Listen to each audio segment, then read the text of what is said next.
தங்கமே, உன்னுடைய குடும்பத்தில் கலகத்தை மூட்டி அங்கே பிரச்சனைகளை ஏற்படுத்தி கொண்டு இருக்கின்ற ஒரு பெண்ணை உனக்கு அடையாளம் காட்டுவதற்காக வந்திருக்கின்றேன். என் தங்கமே, வாழ்க்கையில் நமக்கோ இங்கு 1008 பிரச்சனை இருந்து கொண்டு இருக்கின்றது. நம்முடைய வீட்டில் இருக்கின்ற பிரச்சனையிலேயே நம்மால் சமாளிக்க முடியவில்லை. நாமோ நம் வாழ்க்கை பற்றி 1000 பிரச்சனைகளை பற்றி சிந்தித்து கொண்டு இருக்கும் பொழுது இவர்கள் நம் குடும்பத்தில் என்ன வேலை, இந்த பெண் யாராக இருக்கும் என்று நீ நினைக்கின்றாய் அல்லவா? அப்பன் எனக்கு இவர்களை பற்றி எல்லாம் நினைப்பதற்கு நேரம் இல்லை என்று நீ நினைக்கின்றாய். என் தங்கமே, அதை அத்தனை எளிதாக விடக்கூடிய விஷயமாக இருந்திருந்தால் இன்று உன்னிடத்தில் அப்பன் இதை எடுத்து கொண்டு வந்திருக்க மாட்டேன் அல்லவா? என் தங்கமே, சற்று பிரச்சனைகள் கொஞ்சம் விபரீதமான முடிவை சந்திக்க இருப்பதினால்தான் உன்னிடத்தில் அதனை முன்கூட்டியே சொல்லிவிடலாம் என்று நான் வந்திருக்கின்றேன். என் தங்கமே, குடும்பம் என்பதை கட்டி காப்பாற்று எத்தனை பெரிய கஷ்டமாக விஷயம் என்பது நன்கு தெரிந்த விஷயம்தானே. உன்னால் உன் குடும்பத்தில் இருக்கின்ற பிரச்சனைகளை சமாளிக்க முடியாமல் திணறி வருகின்றாய். ஆனால் இந்த பிரச்சனைகள் எல்லாம் எங்கிருந்து உருவாகின்றது என்பதை நீ இன்னும் கண்டுபிடிக்கவில்லை. ஏதோ தினமும் ஒரு பிரச்சனை, தினமும் ஒரு போராட்டம் என்று வந்து கொண்டு இருக்கிறது மட்டும்தான் உனக்கு உணர்ந்திருக்கின்றாய். தவிர அதற்கெல்லாம் காரணம் யார், இதையெல்லாம் பின்னால் இருந்து செய்து கொண்டிருப்பவர் யார் என்பது உனக்கு இன்னும் தெரியவில்லை. என் தங்கமே, உன்னுடைய வாழ்க்கையில் உன்னை சுற்றி நடக்கின்ற சில விஷயங்களை பற்றி நீ உணராமல் இருந்து கொண்டு இருக்கின்றாய். இதற்கெல்லாம் ஒரே ஒரு காரணம்தான். எல்லோரையுமே நீ நம்பிக்கொண்டு இருப்பது. யார் என்ன செய்தாலும் அதில் அவர்கள் பக்கம் நியாயம் இருப்பது போல நீ உணர்வது. உன்னுடைய குடும்பத்தில் யாராவது மற்றவர்களை பற்றி ஒரு விஷயத்தை சொன்னால் கூட அதை நம்ப மறுப்பது. உனக்கு அதை நம்ப வேண்டும் என்ற எண்ணம் இருக்கின்றது. ஆனால் எங்கே மற்றவர்கள் கெட்டவர்கள் என்று சொல்லுகின்ற விஷயத்தை நம்பிவிட்டால் நம்மால் அந்த பிரச்சனை சீக்கி கொண்டு மீள முடியாமல் நின்று கொள்ள வேண்டி இருக்குமோ என்று எண்ணித்தான் என் பிள்ளை நீ மற்ற பிரச்சனைகளில் தலையிடாமல் இருந்து கொண்டு இருக்கின்றாய். வாழ்க்கையில் நமக்கு இருக்கின்ற கஷ்டங்களை பார்த்து கொண்டு நம் வேலையை பார்த்து கொண்டு இருந்தாலே போதும். மற்றவர்களின் பிரச்சனைகள் ஒருபோதும் தலையிடக்கூடாது என்று நினைக்கின்றாய். அதனால் வருகின்ற பின் விளைவுகளை நம் எந்த நாளும் சந்தித்து கொண்டு இருக்க முடியாது. இதில் வருகின்ற பிரச்சனைகளினால் நம் வாழ்க்கை ஏதேனும் கேடு வந்து விடுமோ என்றுதான் என் பிள்ளை நீ ஒதுக்கி நின்று கொண்டு இருக்கின்றாய். தவிர ஒருபோதும் யாருக்கும் பயந்து அல்ல என்பதை உன் அப்பன் எனக்கு நன்றாக தெரியும். ஆனால் என் தங்கமே, மற்றவர்கள் குடும்பத்தில் பிரச்சனைகள் உருவாக்க வேண்டும் என்று நினைப்பவர்களை அத்தனை எளிதாக விட்டுவிட முடியாது அல்லவா? அவர்கள் உனக்கு மிக நெருக்கமானவர்களாக இருக்கும் பட்சத்தில் நீ அதனை தெரிந்து கொள்ள வேண்டும் அல்லவா? யார் உன் வாழ்க்கையில் என்னவெல்லாம் நடத்த வேண்டும் என்று நினைக்கின்றார்களோ அவற்றை பற்றி சில நல்ல விஷயங்களை, கெட்ட விஷயங்களை நீ நிச்சயமாக தெரிந்து கொண்டுதான் ஆக வேண்டும். ஏதோ வாழ்க்கையில் செய்கின்றது என்றெல்லாம் இருந்துவிடக்கூடாது.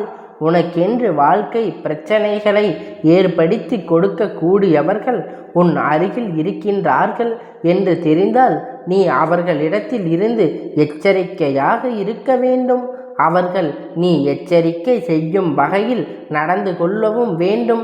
அத்தனை சுலபமாக உன் வாழ்க்கையில் நுழைந்து உனக்கு பிரச்சனைகளை ஏற்படுத்தி கொண்டிருக்கின்றவர்களை உன் வாழ்க்கையில் நுழைந்தது எத்தனை பெரிய தவறு என்று அவர்கள் காலம் முழுவதும் கண்ணீர் சிந்த வேண்டும்.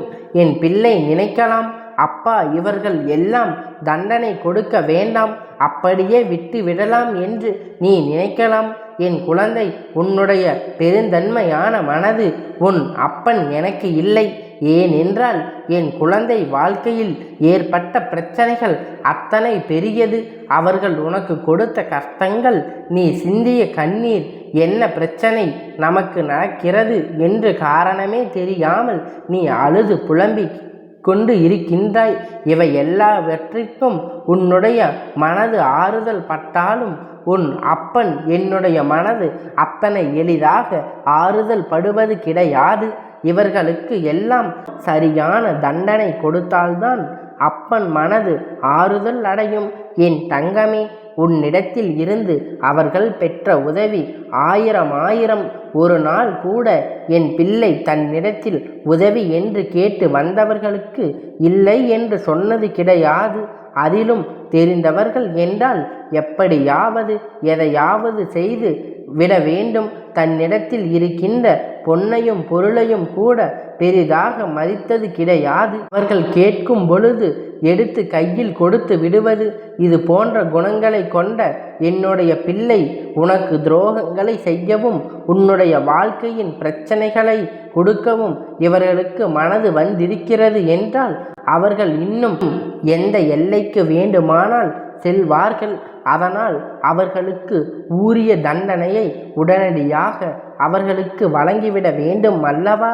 என் தங்கமே, இது போன்ற கலகத்தை ஒரு குடும்பத்தில் மூட்டுகின்ற அளவிற்கு எண்ணங்களை கொண்டவர்கள் யாராக இருக்க முடியும் என்று நினைக்கின்றாய் அல்லவா? அப்பன் அடையாளத்தோடு சொல்கிறேன். நான் சொல்லும் பொழுது அவர்கள் புகைப்படம் உன் கண் முன்னே வந்து விடும். என் பிள்ளையே, நான் சொன்ன பிறகு நீ அவர்களை பற்றி என்ன நினைக்கின்றாயோ அதை அப்படியே செய்து விடலாம். ஏனென்றால் அவர்கள் செய்கின்றது அத்தனை சுலபமான காரியம் கிடையாது.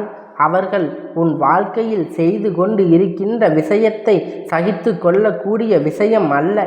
குடும்பத்திற்குள் இருக்கின்ற பிரச்சனைகள் நிம்மதியில்லாமல் அங்கு மேலும் மேலும் பிரச்சனைகளை மூட்டி கொண்டு இருப்பது மற்றவர்களுக்கு வேடிக்கையாகி விடக்கூடாது அல்லவா? அவர்களுடைய ஆளுமை அவர்களின் வேடிக்கையாக வைத்து விடுவார்கள். ஒரு முறை நீ தெரிந்து அதை கண்டு கொள்ளாமல் இருந்து விட்டால் அவர்கள் நம் என்ன செய்யாதாலும் கண்டு கொள்ள மாட்டார்கள் என்று எண்ணம் அவர்களுக்கு வந்துவிடும். ஒரு பெண் இது போன்ற ஒரு காரியத்தை துணிந்து செய்கிறாள் என்றால் அதை நிச்சயமாக நீ என்ன செய்ய வேண்டும் என்று சிந்தித்து அவர்களை உன்னுடைய குடும்பத்தில் இருந்து ஒதுக்கி வைத்து விட வேண்டும். அவர்களுக்கு கொடுக்க போகின்ற தண்டனை இனி வாழ்நாள் முழுவதும் யாருடைய குடும்பத்திலும் எந்த ஒரு பிரச்சனைகளையும் தன் காரணமாக இருக்கக்கூடாது என்று எண்ணத்தை உருவாக்கிவிட வேண்டும். என் தங்கமே, அவர்களின் அடையாளத்தை அப்பன் உனக்கு சொல்கின்றேன், தெளிவாக புரிந்து கொள். அவர்கள் உன்னுடைய குடும்பத்தில் உன்னுடைய தந்தை வழியில் அவரோடு பிறந்த ஒருவருடைய பிள்ளையாவார். என் தங்கமே, அது மட்டும் அல்லாமல் இல்லத்தின் அருகிலே இருந்து கொண்டு இருப்பவர், என் ஆளும் உன்னுடைய இல்லத்திற்கு வந்து சென்று கொண்டிருப்பவர், உன்னுடைய குடும்பத்தில் அதிகமாக அக்கறை கொண்டவர் போல இல்லத்தில் நடக்கின்ற எல்லா விசேஷங்களுக்கும் முன்னால் நின்று கொண்டிருப்பது போல இருப்பவர்.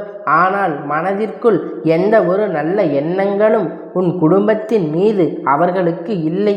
அது மட்டுமல்லாமல் மற்றவர்களின் எத்தனை நாளுமே எந்த ஒரு விஷயத்தை அவருக்கு செய்து கொடுத்தால் அதை நீதான் செய்து கொடுத்தாய் என்று சொல்வது கிடையாது. உன்னுடைய குடும்பத்தில் உன்னுடைய உடன் பிறந்தவர்கள் மூலமாக அவர்கள் பெற்ற பலன்கள் ஏராளம். பணத்தை கூட கொடுத்து விட்டு திரும்ப வேண்டாம் என்று சொல்கின்ற அளவிற்கு உதவிகளை செய்கின்றார்கள். ஆனால் இந்த உதவிகளை எல்லாம் சிறு துளி அளவு கூட அவர் மதிக்கவில்லை. அவர்கள் மனதில் இவைகள் செய்த உதவிகள் சிறு துளி அளவு கூட நன்றி இல்லை. குடும்பத்தை அழிக்க வேண்டும் என்ற எண்ணத்தோடு தான் சுற்றி திரிந்து கொண்டிருக்கின்றார்கள். அதற்கு அவர்களோடு உடன் பிறந்தவர்களும் உடந்தை இருக்கின்றார்கள் என்பதை இன்று அதிர்ச்சியான ஒரு விஷயமாகும். ஏனென்றால் அவர்கள் உன்னுடைய குடும்பத்தின் மிகுந்த அக்கறை கொண்டவர்கள் போல நடித்து கொண்டு இருக்கின்றார்கள். அவர்கள் எண்ணம் என்ன தெரியுமா? அவர்கள் குழந்தைகள் அவர்களின் வம்சம் நன்றாக இருக்க வேண்டும், உங்களுடைய குடும்பம், உன்னுடைய குழந்தை குட்டிகள் எல்லாம் நன்றாக இருக்கக்கூடாது. அவர்கள் வாழ்க்கையில் நல்ல நிலையை அடைந்துவிடக்கூடாது. உதாரணத்துக்கு சொல்ல வேண்டும் என்றால், படிப்பு சம்பந்தமான விஷயமாக இருந்தாலும், வாழ்க்கை சம்பந்தமான விஷயமாக இருந்தாலும் அவர்கள் சிறப்பாக எதுவும் செய்துவிடக்கூடாது என்று நினைக்கின்றார்கள். இவர்கள் எண்ணத்தை அப்பன் எப்படி எடுத்துக்கொள்வது என்று நீ எப்பொழுதும் இவர்களுக்கு தண்டனை கொடுப்பது நியாயம்தானே?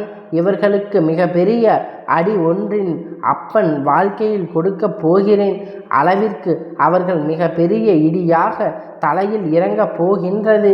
என் தங்கமே, நீ வருத்தப்படாதே. இது போன்ற உடன் இருந்து கொண்டு நமக்கு துரோகம் செய்கின்றவர்களே எல்லாம் நான் அப்படியே விட்டு விடுவது கிடையாது. அவர்கள் செய்கின்றதற்கு பலனை அவர்கள் அனுபவிப்பார்கள். அது இந்த அப்பன் இடத்தில் இருந்து அவர்கள் நிச்சயமாக பெற்று கொள்வார்கள் என்பதில் எந்த ஒரு மாற்று கருத்தும் கிடையாது. என் பிள்ளை, உன்னுடைய வாழ்க்கை இனிமேல் மற்றவர்களுடைய தலையீடு இல்லாமல், மற்றவர்கள் குடும்பத்துக்குள் கலகத்தை மூட்டுகின்ற அளவிற்கு இடம் கொடுக்காமல் இருக்க வேண்டும். மூன்றாவது ஒருவருடைய தலையீடு, ஒருவருடைய பேச்சை கேட்டு குடும்பத்தில் ஒரு விஷயத்தை செய்வது என்பது ஒரு பொழுதும் இருக்கக்கூடாது.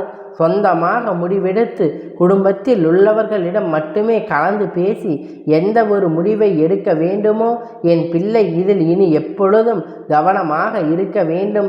என் செல்ல குழந்தையே, இந்த அப்பனுடைய ஆசீர்வாதம் என்றென்றைக்கும் உனக்கு முழுமையாக கிடைத்து கொண்டே இருக்கும். கந்தா போற்றி, கடம்பா போற்றி, கதிர்வேலா போற்றி, ஆறுபடை வீடு கொண்ட முருகா போற்றி.